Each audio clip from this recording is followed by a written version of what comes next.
Señor Presidente, señor Secretario General, sean mis primeras palabras para ratificar la solidaridad y el apoyo de Cuba al hermano pueblo palestino, víctima de más de 75 años de ocupación colonial, de violaciones flagrantes a sus derechos legítimos como nación, sometido a la crueldad, agresiones, castigo colectivo y apartheid. En los últimos 11 meses, el ejército israelí ha asesinado a más de 40.000 civiles. Han muerto en esa masacre indiscriminada más niños y niñas que hombres y mujeres. Mueren con la complicidad y las armas que aporta el gobierno de los Estados Unidos, con el silencio cómplice de otros. Rendimos tributo a los más de 200 trabajadores de esta organización, también asesinados. La posición de Cuba es clara e inequívoca. El presidente Miguel Díaz-Canel Bermúdez ha dicho, y cito: "La historia no perdonará a los indiferentes y no estaremos entre ellos". El genocidio contra el pueblo palestino debe cesar sin condiciones y sin dilación. Israel, con la complicidad de Estados Unidos, ha puesto al mundo ante el peligro inminente de una conflagración de grandes proporciones. La irresponsable agresividad contra el Líbano, Siria, Irán y los pueblos del Medio Oriente tendrá consecuencias difíciles de estimar.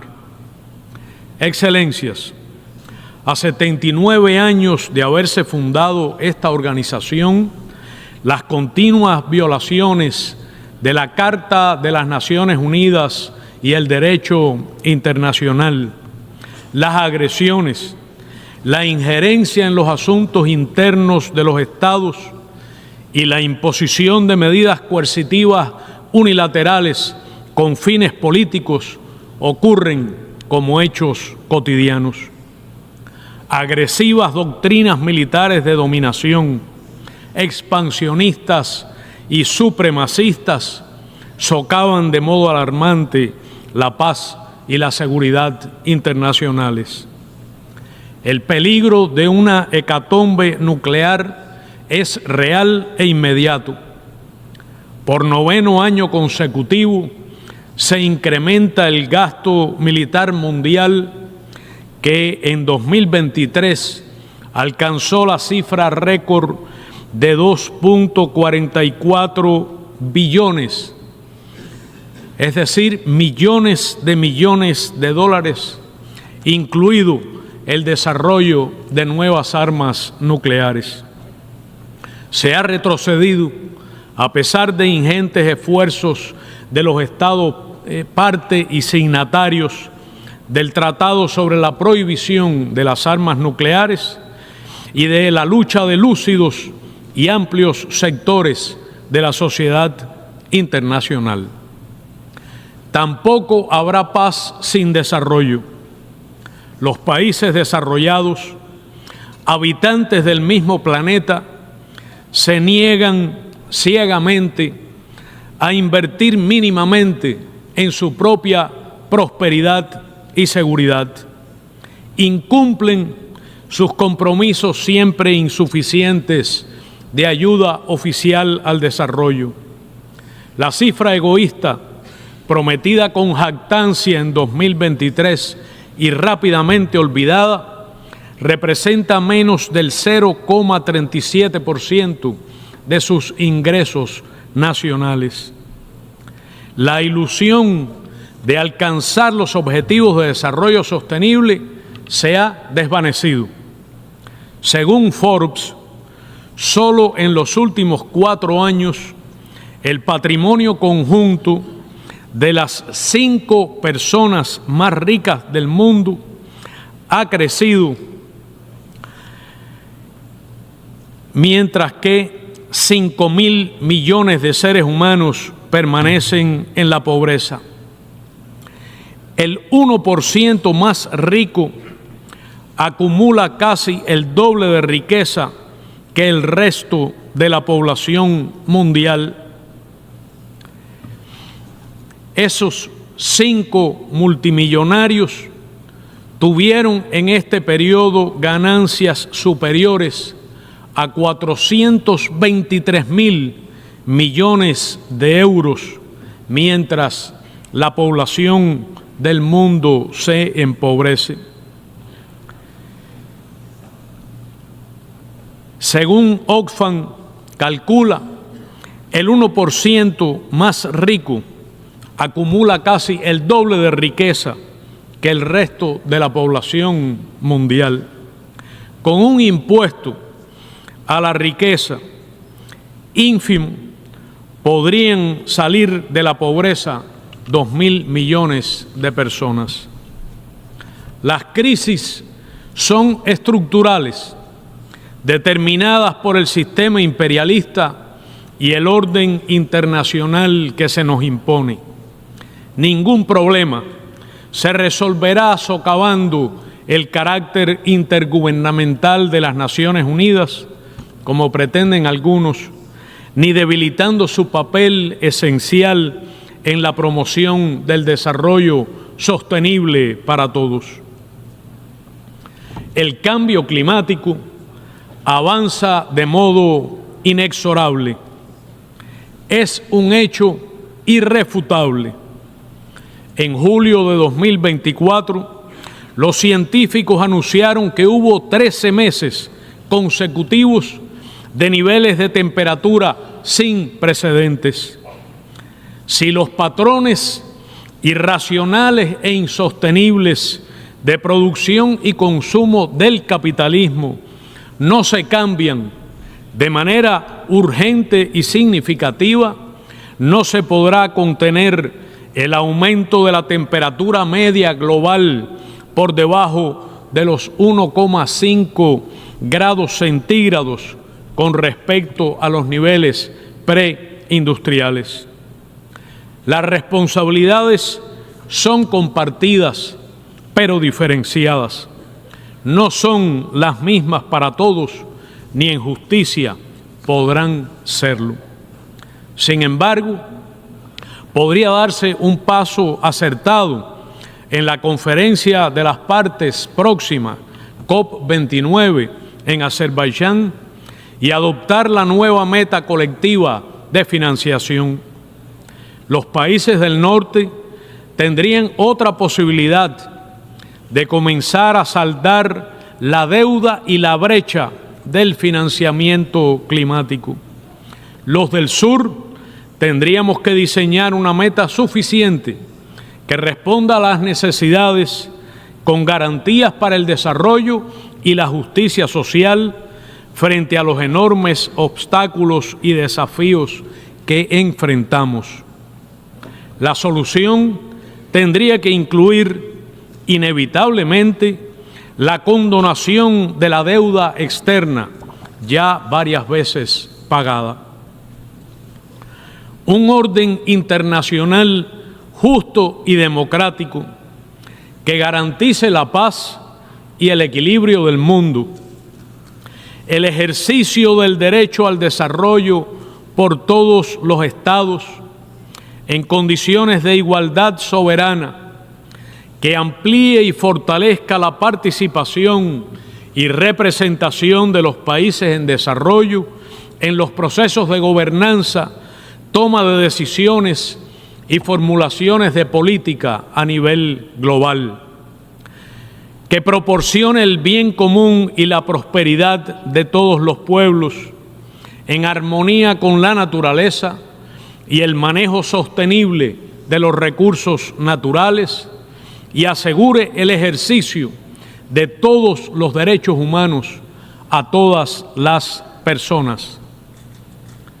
Necesitamos una nueva coexistencia civilizada entre las naciones, donde prevalezcan la solidaridad, la cooperación internacional, la integración y el arreglo pacífico de controversias, como alternativas a la filosofía del despojo, la guerra, al uso de la amenaza, de uso de la fuerza y de la fuerza, a la agresión y la ocupación, a la dominación y el hegemonismo cultural, político, financiero, tecnológico y militar, o cualquier otra manifestación que amenace la paz, la independencia y la soberanía de los estados.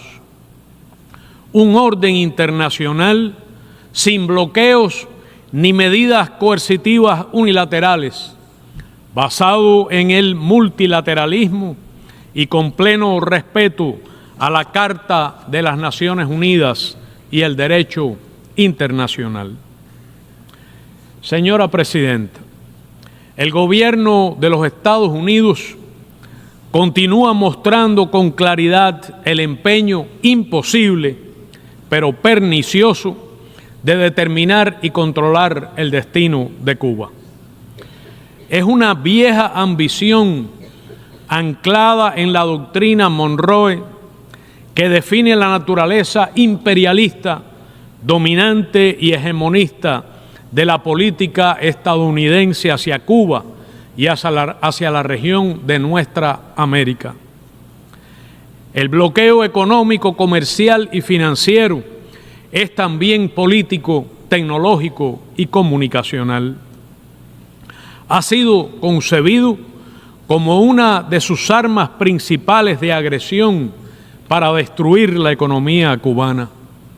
Busca impedir los ingresos financieros del país, provocar el colapso de la economía y generar una situación de inestabilidad política y social. El daño es visible e indiscutible, repercute en la vida cotidiana de todas las cubanas y cubanos. Se acompaña de la más feroz campaña de desinformación y calumnias, de perennes intentos de injerencia en nuestros asuntos internos y de la cómplice tolerancia ante grupos que desde territorios de los Estados Unidos organizan actos violentos y terroristas contra Cuba. Estas acciones violan el derecho internacional, contravienen los propósitos y principios de esta organización y numerosas resoluciones adoptadas por esta Asamblea General. El cerco así concebido se ha reforzado con la inclusión de Cuba en la lista arbitraria e infame del Departamento de Estado sobre países que supuestamente patrocinan el terrorismo. Se trata de una designación fraudulenta, sin autoridad moral ni mandato internacional alguno. En virtud de ella, se desatan acciones de represalia contra Cuba que de manera extraterritorial rebasan los marcos de la jurisdicción soberana de los Estados Unidos y se manifiestan en y contra cualquier país. En mayo pasado, el propio Departamento de Estado de los Estados Unidos reconoció que Cuba coopera plenamente en la lucha internacional contra el terrorismo. Este mero reconocimiento de la verdad, ya universalmente sabida, no ha flexibilizado las medidas coercitivas del bloqueo, pero sí hace aún más incongruente, confusa e inexplicable la presencia de Cuba en ese listado ilegítimo. Pronto habrá nuevas elecciones presidenciales en los Estados Unidos, asunto que solo compete a los estadounidenses, solo a ellos, a pesar de la nefasta e histórica costumbre del gobierno de ese país de inmiscuirse en las elecciones y en los asuntos internos de todos los Estados miembros de las Naciones Unidas, incluso de sus aliados. La historia nos ha mostrado que sin importar el resultado de estas elecciones, los políticos y sectores anticubanos que han hecho de la agresión a Cuba un lucrativo negocio continuarán teniendo voz e influencia. Son aquellos que han aprendido a manipular el sistema político estadounidense en función de una agenda estrecha y hostil, muy particular, de interés solo para un pequeño segmento élite. No representan de ninguna manera la voluntad de la mayoría del pueblo de los Estados Unidos ni de los cubanos que aquí residen. Cualquiera que sea el resultado electoral, Cuba continuará defendiendo su derecho soberano a la independencia y a construir el socialismo, como decidimos las cubanas y cubanos, sin interferencia extranjera. Continuaremos también abogando a favor de una relación respetuosa y constructiva con los Estados Unidos.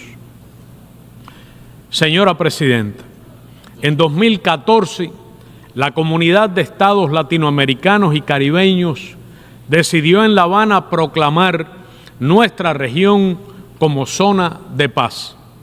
Aquel compromiso histórico cobra mayor vigencia cada día. Defendemos la paz y el multilateralismo frente a las medidas coercitivas unilaterales que perjudican gravemente a Siria, Belarus, Nicaragua, Venezuela, Zimbabue, la República Popular Democrática de Corea, Irán, Rusia, Cuba y otras naciones. Rechazamos enérgicamente cualquier intento de socavar el legítimo orden constitucional en nuestros países mediante métodos golpistas. Ya aconteció en Bolivia en 2019 y el pasado 26 de junio y se pretende reeditar en Honduras. Denunciamos las tentativas de generar violencia y desestabilización en Venezuela. Reiteramos el firme apoyo y solidaridad con el gobierno bolivariano, chavista y la Unión Cívico-Militar del pueblo venezolano que conduce el presidente Nicolás Maduro Moros. Los llamados a desconocer los resultados electorales son irresponsables e irrespetuosos con la voluntad popular y sus legítimas instituciones. Las acciones desestabilizadoras contra el Gobierno de Reconciliación y Unidad Nacional de Nicaragua deben cesar.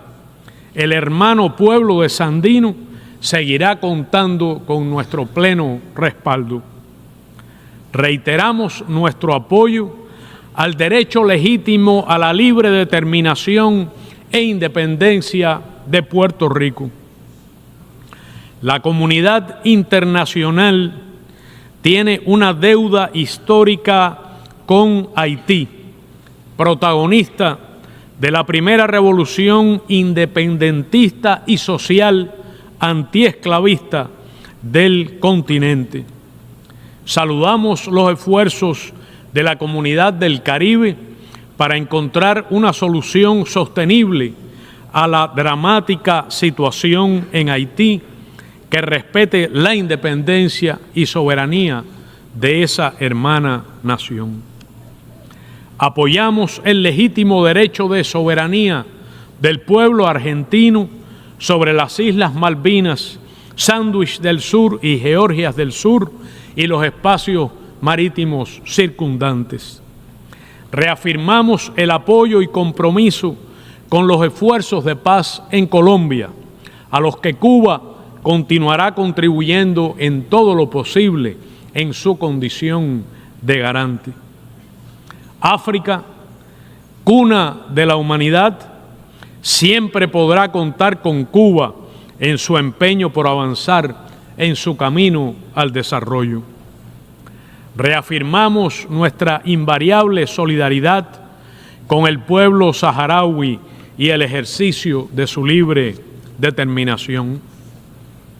Cuba expresa su firme rechazo a las acciones encaminadas a lesionar la integridad territorial y la soberanía de la República Popular China, condena la injerencia en sus asuntos internos y reitera el inquebrantable respaldo al principio de una sola China, conforme a lo decidido por esta Asamblea General en su histórica resolución 2758, reconociendo a la República Popular como la única y legítima representante del pueblo chino.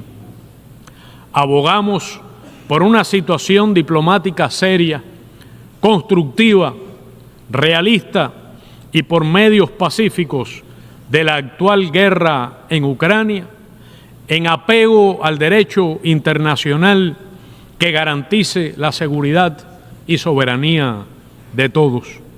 En ese contexto, Cuba apoya la propuesta conjunta presentada por China y Brasil para la solución política de esa crisis.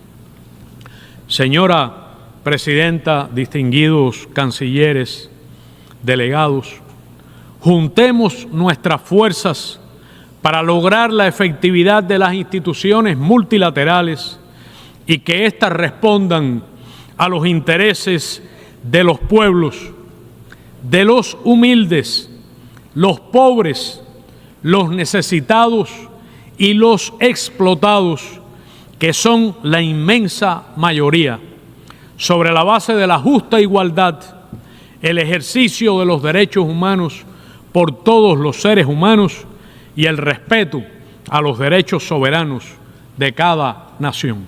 Muchas gracias.